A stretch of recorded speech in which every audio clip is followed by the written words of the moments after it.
With the Lucky Land Slots, you can get lucky just about anywhere. This is your captain speaking. We've got clear runway and the weather's fine, but we're just going to circle up here a while and get lucky.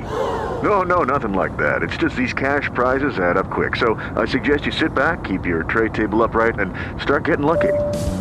Play for free at LuckyLandSlots.com. Are you feeling lucky? No purchase necessary. Void where prohibited by law. 18 plus terms and conditions apply. See website for details.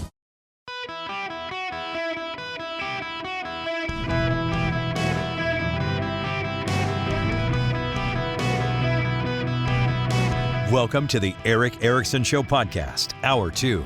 Hello and welcome. It is Eric Erickson here, the Eric Erickson Show across the nation. Glad to have you with me. Now, the phone number is 877-973-7425 if you want to be on the program. I want to say something real quick. This time yesterday, I was talking about the wokes and the transgender stuff and mentioned Boston Children's Hospital.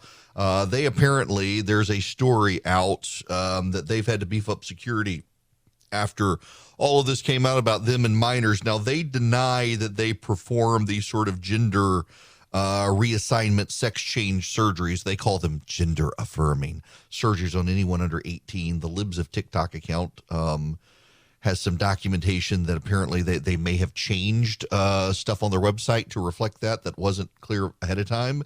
But I don't know that you need to send the mob after them. You need to be aware of it for your own family's protection. But nonetheless, they are claiming that anyone who says they perform these sorts of surgeries on anyone under 18 is lying.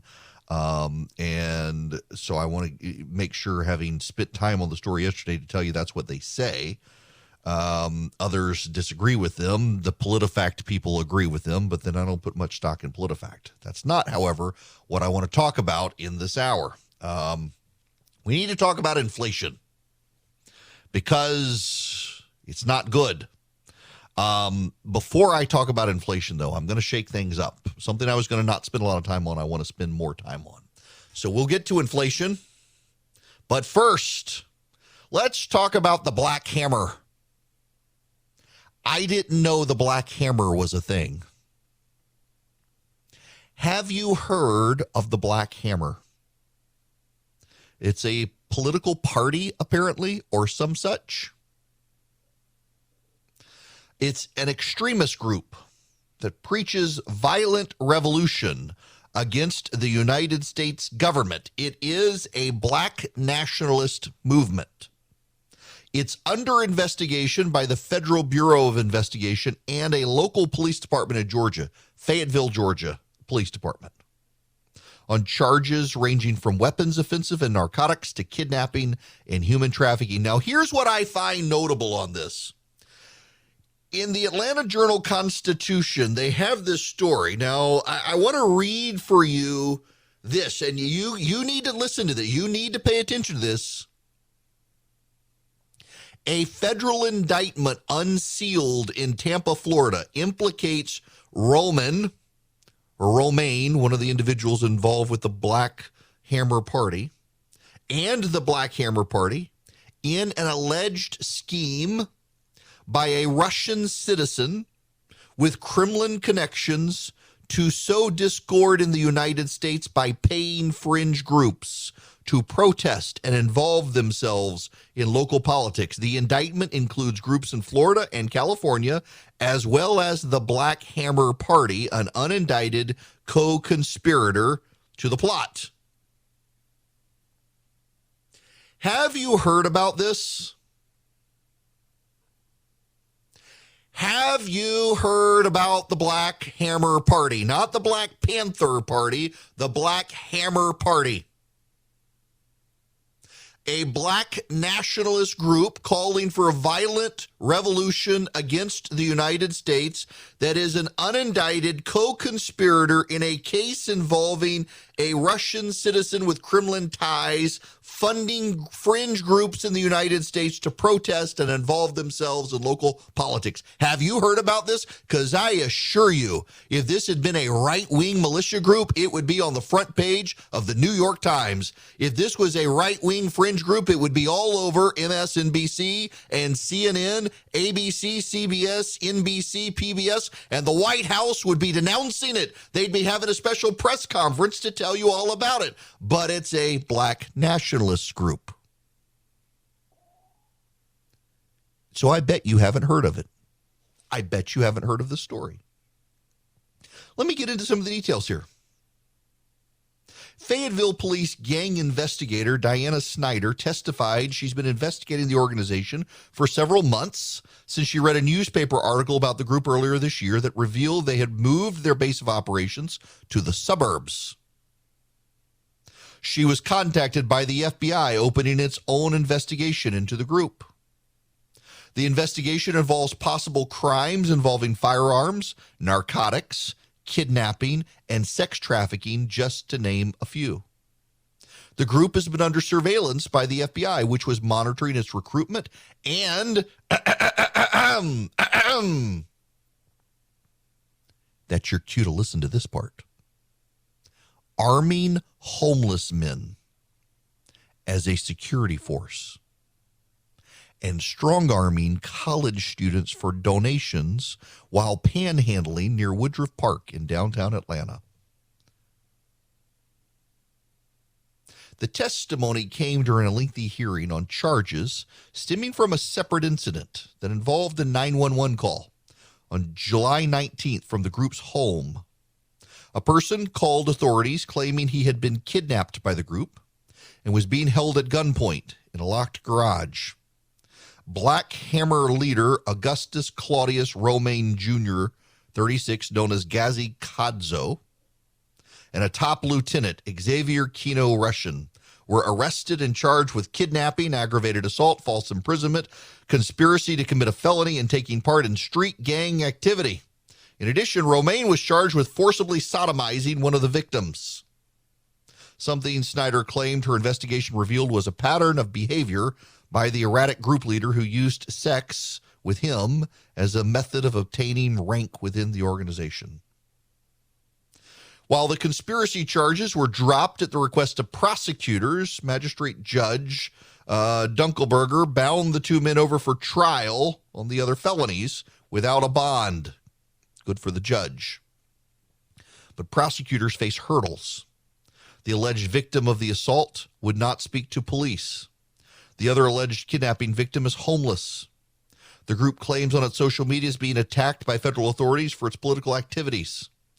Defense attorneys hammered police witnesses Tuesday about the reliability of the information leading to the arrests and questioned why the activity of a group that styles itself a political organization qualifies as a street gang. Fayetteville detective said of the victim, alleged victim, that he and another Black Hammer recruit had been forced into a locked garage and held at gunpoint when the alleged victim refused the leader's order that everyone go to bed at 8 p.m. because they had a protest the next day. It was inside the garage when the alleged victim says the leader of the group, Romaine, sexually assaulted another man in front of him while people held guns on them. Now, here's the thing.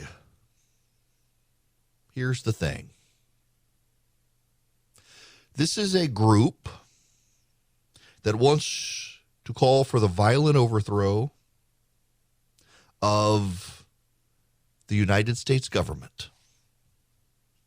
There's a picture of one of the protesters for the Black Hammer group wearing a sign that says Black Power Matters. And he has a megaphone standing in downtown Atlanta. What I find most notable is this case in Tampa, Florida, a federal indictment implicating this group as an unindicted co-conspirator in a plot based on the Kremlin to sow discord in the United States. The Federal Bureau of Investigation and the Department of Justice announced back in July that Alexander Viktorovich Ivanov, a Russian national with Kremlin connections, was funding fringe political groups in Georgia, Florida, and California, directing them to publish pro-Russian propaganda as well as other information designed to cause dissension in the United States and to promote secessionist ideologies. Secret foreign government efforts to influence American elections and political groups threaten our democracy by spreading misinformation, distrust, and mayhem, said the Assistant Attorney General. According to the indictment, Ivanov lives in Moscow. He paid for members of the Black Hammer Party to travel to San Francisco in March to protest Facebook's censorship of posts supporting Russia's invasion of Ukraine. The influence went so far as to direct Black Hammer members on the designs of signs for the protest. Ivanov is president of the anti-globalization movement of Russia and describes himself as a human rights activist, but federal authorities claim he works for the FSB, the successor to the Soviet-era KGB. The indictment claims Ivanov used his organization to recruit dissident groups in the United States to advocate for secession and promote Russian talking points. Whether independently or under Ivanov's direction, much of the Black Hammer Party's activities have leaned towards the Russian worldview.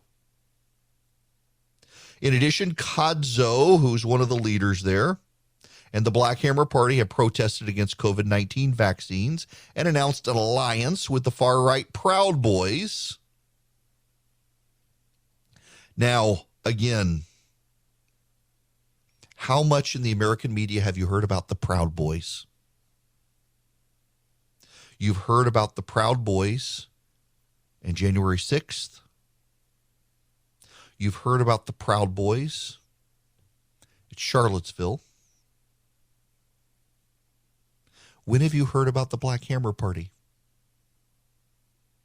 This strikes me like the shootings in Chicago. You never hear about the mass shootings in Chicago, and we're not allowed to talk about those because it's in the black community, and we're not supposed to talk about them. We have an organization in this country that has been named in a federal indictment as using Moscow talking points to spread secessionist themes and revolutionary themes in the United States. If this group was white, you and I both know darn well the American media would be all over this. It would be on the front page of the New York Times. It would be on the front page of the Washington Post. It would be the lead story on Don Lemon's show on CNN. It would be all over MSNBC. It would be everywhere. Look at how much they've covered the Proud Boys. This organization appears to have been sent to California to protest Facebook. Then there's Florida and Georgia and Colorado. There's another one. It's called the Uhuru Movement, a socialist group based in Tampa, Florida. The Uhuru Movement, is that like Uhuru for, yes, guess what? It's Socialist African Internationalist Movement. What? Another one. We've got a second group involved in this, and they're both black nationalist secessionist movements. Oh my gosh, they're not the white radical Republican fringe Trump supporting Proud Boys. So you're not allowed to talk about them? It's the Atlanta Journal-Constitution that's covered this? Not the New York Times, not CNN, not MSNBC. You have the Russians implicating two secessionist African pan-nationalist groups in the United States, and the national media won't cover them. And there's one guess why. They're not white Trump supporters. And yet, for all the talk about the Russians paying groups in this country to sow discord in this country, The two groups named in a federal indictment are African nationalist separatist movements who want to violently overthrow the government. And yet all you hear from the mainstream media is about those right-wing wackadoos. I wonder why that is. By the way, just real quick, I want to make a further statement on the last story I talked about. There are undoubtedly some right-wing fringe groups the Russians are paying as well. Absolutely. Guarantee you there are. And that's when the media will choose to cover the story.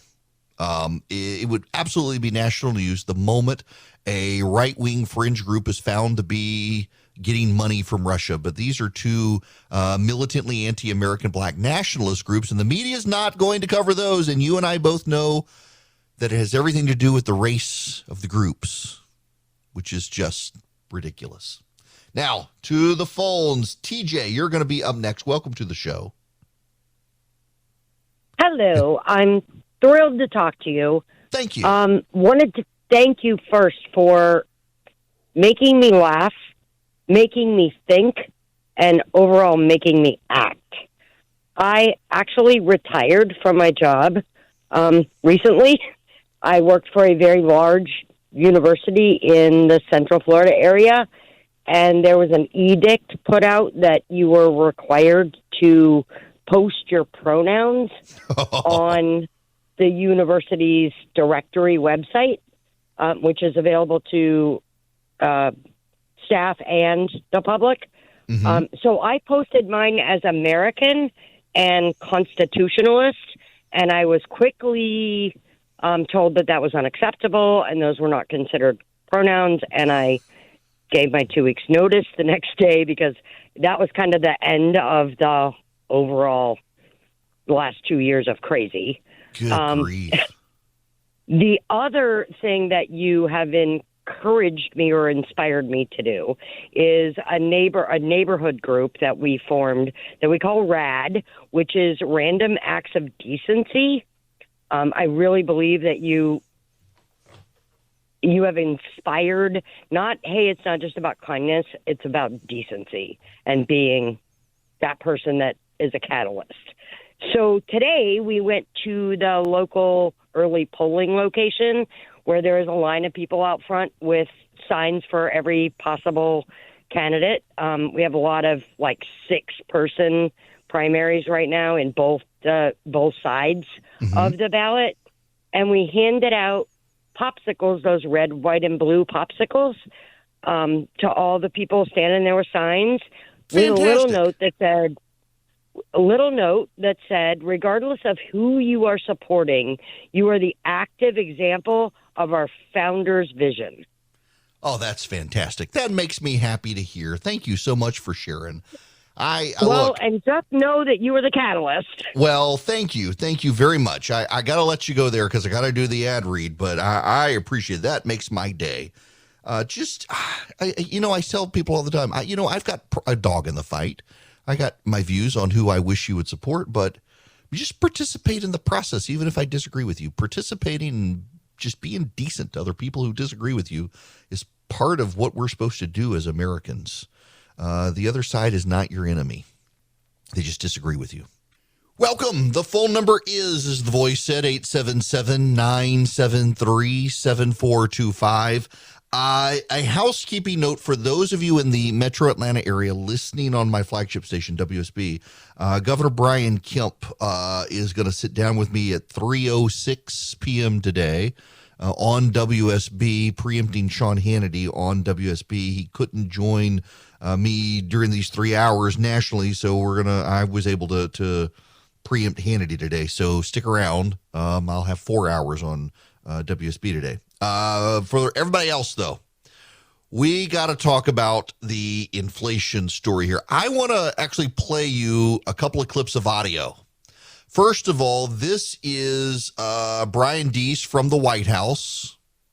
He's the whatever for the Economic Council in the White House, executive director. Listen to this. Well, look, you've seen a lot of economists, a lot of experts, former Treasury secretaries of both political parties, and economists, including those who have been critical of us in the past, say that this is the most meaningful step that Congress and the president can take to try to reduce price pressures in the economy. And the principal driver behind that is that it's reducing the deficit.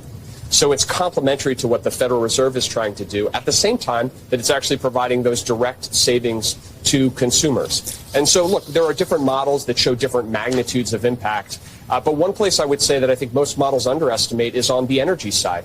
This bill will increase supply of energy, more affordable energy in the United States.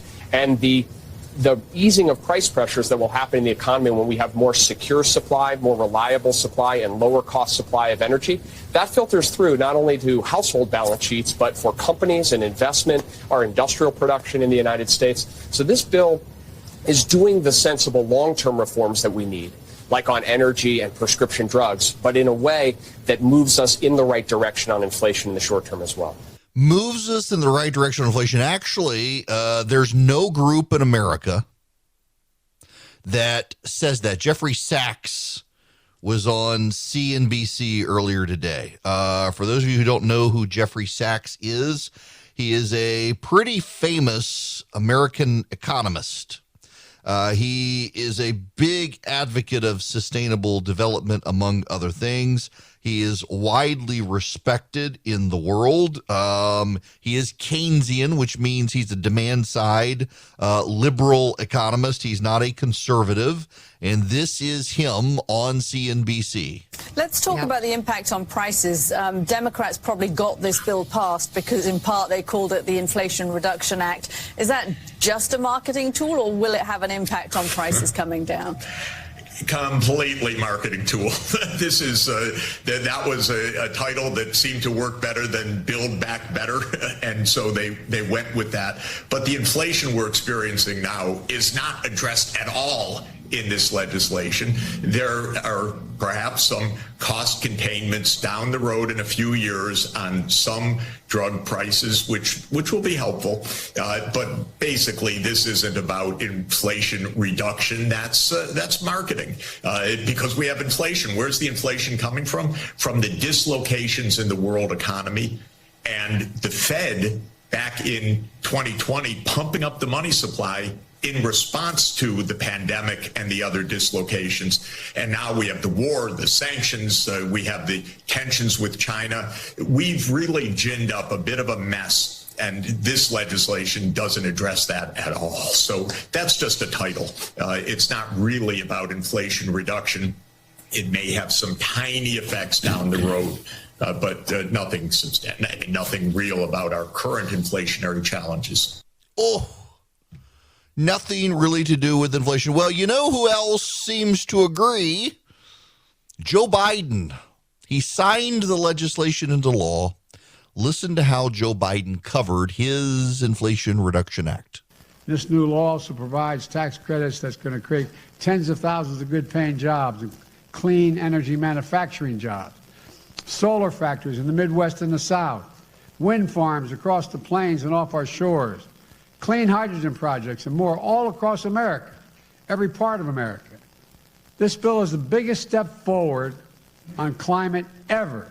And it's going to allow us to boldly take additional steps toward meeting all of my climate goals and the ones we set out when we ran. It includes ensuring that we create clean energy opportunities in frontline and fence-line communities that have been smothered by the legacy of pollution, and fight environmental injustice that's been going on for so long. Now, I'm sorry, but I thought this was about inflation. Thought it was about inflation. Listen to this. So Cecilia Rouse, one of the White House economic advisors and spokespeople, listen to this exchange. Democrats titled this bill the Inflation Reduction Act, which begs, of course, for voters to hold you all accountable to that. The Congressional Budget Office, you know this, but to remind viewers, the Congressional Budget Office, the nonpartisan kind of scoring organization for legislation, says that the bill would have negligible impact on inflation this year and next. Are you personally comfortable as an economist calling it the Inflation Reduction Act? So this bill represents really important investments we know we need to make that help to expand our economic capacity. Inflation happens when we have too much demand for the supply, and we know we need to be investing in the supply supports so that we are better able as a country to address issues like inflation going forward. So this will increase our economic growth, and because of how we plan to implement it and provisions in the bill, that growth will be more equitably shared. But if you passed a bill called the Fill Every Pothole Act, I mean, voters should expect you to fill every pothole. I mean, so should voters measure the success of this bill on how much you reduce inflation in the next couple of years? Didn't have an answer for that, by the way. Didn't have an answer for it. A remarkable, by the way, question there at the end. If you call it the Fill Every Pothole bill, shouldn't the voters measure this by whether or not you get the potholes filled? She literally had no answer for the question. This is a problem. And I should tell you that the Dow, as I'm talking right now, is down 164 points. The NASDAQ is down 166, and the S&P 500 is down 30. Why? Because Treasury yields have gone up. That means there's more and more expectation of a recession. Not only is there more and more expectation of a recession, but there's also the other reason stocks and bonds are down is because of data out of the UK. Inflation in the United Kingdom skyrocketed. A 10.1% increase in the UK compared to an 8.5% increase in the United States. A lot of people are beginning to get worried about the UK. It is a major financial center in the world. The FTSE, which is their financial index there, is in a mess today. The global economy is not doing well. If you look at China, the Chinese economy is actually doing worse than most. One of the advantages China has over the rest of the world is the Communist Party controls everything, so it can manipulate the data. And so China can make itself appear to have a rosier economy than others. And when even China has to give up on trying and acknowledge that it is in a terrible place and its economy is not doing well, that sends a signal to the world that when the Chi-Coms can't fudge it, the rest of the world's going to have some problems too. The reason gas prices have come down, Joe Biden now wants to take credit for the gas prices coming down, but the reason the gas prices are coming down is because the world economy is slowing down. And you see it in China and elsewhere. Now you have the inflationary data, which means that the Federal Reserve is probably going to raise rates some more, which means there's even going to be higher costs. Home builders already say they're seeing a recession right now. Home builders are seeing a recession because nobody can afford a house right now. Wages have declined, while on paper they're going up because inflation's going up so much more. Wages, real take-home pay has actually gone down significantly. Every month since Joe Biden signed his stimulus plan last year over COVID, real take-home pay has gone down. And now single people are having a real big problem. And interestingly enough, single people tend to lean to the Democratic Party. And because of the Democrats' policies, they're having a hard time. This is from the Wall Street Journal. It is better financially to be married than single, as has almost always been the case. But the money gap between young married couples and singles has widened thanks to inflation and rising home prices. The median net worth of married couples 25 to 34 was nearly 9 times as much as the median net worth of single households in 2019, according to the most recent data from the Fed. In 2010, married households' median net worth was 4 times as much. And now, after a spell of rapid inflation and more than 2 years of pandemic living, single people are getting left further behind. The 25 to 34-year-old age is a time of transition. It's a time of household formation. And I think it matters whether or not you can pool your financial resources with someone else, says Lowell Ricketts, a data scientist for the Institute for Economic Equality at the St. Louis Fed. Married people are being tested by inflation too. It's just they have a larger shared cushion, often with two incomes and pooled assets. They hold a greater concentration of wealth and considerably less debt. Having combined assets was particularly helpful over the past decade, as many households' wealth was compounded by rising housing prices and a strong stock market. As people marry later, the number of sole-person households is growing, which means more single people are tackling multiple financial challenges entirely on their own. Now, here's the thing. Well, first of all, I would note that one of the people they profile is a 27-year-old library cataloger. I make no comment on the job other than to suggest that I suspect a library cataloger doesn't pay very well. If you love your job, it doesn't pay well. You're still blessed to have it, though. But being single and a library cataloger, I bet, is tough. Being married and having a spouse who has a higher income that you can pull together works. But also, don't underestimate being married and having only one income. Because oftentimes what you can find is that if you have a two-married household where only one of the people in the household works, that household outperforms as well. Because one spouse is devoted to taking care of the kids, so you don't have the child raising costs that a two-parent working household has.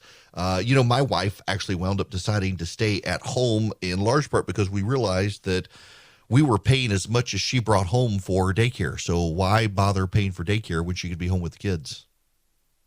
And for a while, it was a real struggle because I actually was not making a ton of money at the time, but it made no sense to us for her to be going to work solely for the cost of daycare when she could just stay home and eliminate that expense right there. And it's worked out over time. We have a problem in the country with the rise of people postponing marriage until later in life. And I'm telling you, the old rule, I think, still bears out. Finish high school, go to college if you want and get a degree, but get married young in your 20s, stay married, have children, and you tend to do successfully much better than other people. When you get married later in life and you put off having kids, it tends to put you further behind. But more importantly, when you stay young and single, when you don't finish high school, all those sorts of things have a detrimental impact on you. And we are no longer in the good times we once were. And we are so used to being able to live on a day-to-day basis and not think about long-term and long-term strategies. You got to really think about long-term. You're going to be living a long time. Lifespans have increased.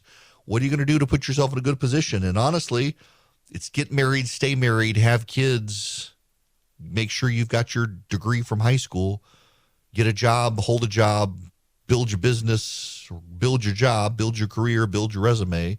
But get married, stay married, have kids actually tends to be a beneficial, impactful way to build a healthy living lifestyle and income long term. And it seems counterintuitive because kids are expensive, but actually helps you long term for reasons sometimes we have a hard time understanding. But it's true and the data holds it up. So think about that.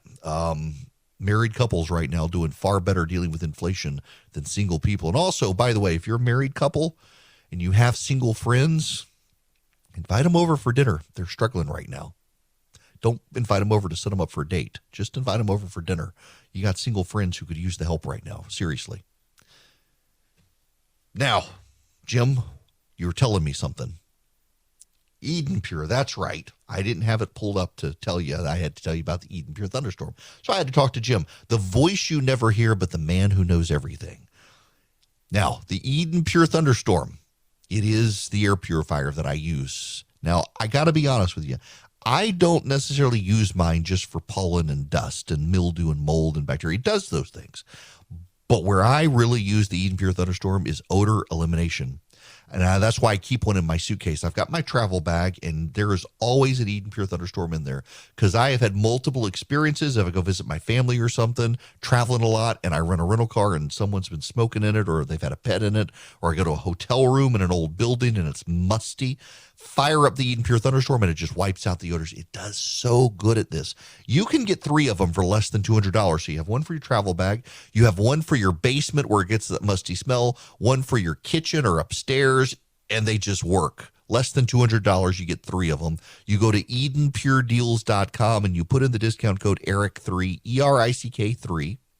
You'll get 3 Eden Pure Thunderstorms, and you'll get free shipping. You'll save a great bit of money. The website is EdenPureDeals.com, EdenPureDeals.com. The discount code, you'll see it on the front page of the website. There's the code box. You put in ERIC3, ERICK3, no space, at EdenPureDeals.com. Welcome. It's Eric Erickson here. The phone number is 877-973-7425 should you wish to be on the program. There's been a terror attack in Israel. This isn't going to get a lot of press coverage, and it should. 5 Americans have been injured in a terror attack. A Brooklyn man shielded his family. It was a bus attack in Jerusalem. The Brooklyn man's in critical condition. The father was shot in the face and the neck, but got up and pulled his son to safety. A pregnant woman was shot and is fighting for her life. What's notable about this, in addition to the Americans who were wounded, is that Fatah and Hamas, the 2 terror groups, have praised the attack. The family of the terrorist responsible is probably going to receive money from the Martyrs Fund. This is a fund used by a terrorist group to encourage and embolden people to go die for their terrorist cause. Here, I bet, is what you do not know. You fund the Martyrs Fund. That's right. USAID funds it. Congress passed the Taylor Force Act, bipartisan legislation in 2018, which cut 1/3 of its aid to the Palestinian Authority until they stopped incentivizing terrorism. The Biden administration has been trying to circumvent the law and restore most of that aid to the Palestinian Authority. It is that aid that we send them. Money is fungible, and it offsets money the Palestinian Authority puts into the Martyr Fund. So you keep that in mind, that with the Biden administration wants to give this money to the Palestinian Authority, which puts the money in the Martyr Fund that pays the terrorist families, and a terrorist's family is going to get money after the terrorists just attacked a group of Americans in Jerusalem. Keep that in mind, Brandon. With the Lucky Land Slots, you can get lucky just about anywhere. This is your captain speaking. We've got clear runway and the weather's fine, but we're just going to circle up here a while and get lucky. No, nothing like that. It's just these cash prizes add up quick. So I suggest you sit back, keep your tray table upright, and start getting lucky. Play for free at LuckyLandSlots.com. Are you feeling lucky? No purchase necessary. Void where prohibited by law. 18+ terms and conditions apply. See website for details.